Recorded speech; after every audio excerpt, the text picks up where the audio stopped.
সারা বিশ্বের মুসলমানের হৃদয় জুড়ে রয়েছে সৌদি আরবের পবিত্র নগরী মদিনার মসজিদে নববী।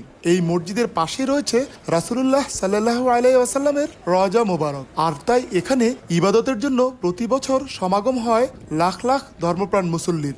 রমজানে ওমরা পালনে বিশেষ মর্যাদা থাকায় এই মাসে মুসল্লিদের সংখ্যা অন্য সময়ের চেয়ে কয়েক গুণ বেড়ে যায়। এবার রমজান মাসে মসজিদে নববীর ছাদ মুসল্লিদের ইবাদতের জন্য খুলে দেওয়া হয়েছে।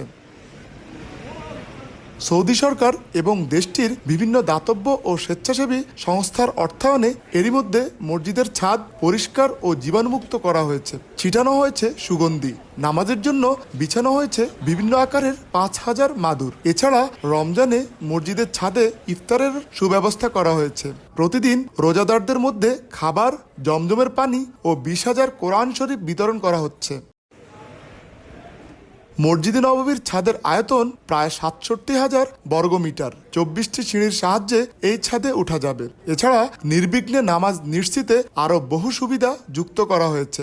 এখানে নামাজের আগে ও পরে ছাদে ওঠানামার সুবিধার্থে যুক্ত করা হয়েছে 6টি এক্সেলেটর। কর্তৃপক্ষের এই পদক্ষেপে মসজিদটিতে আরও বেশি মুসল্লি নামাজের সুযোগ পাবেন।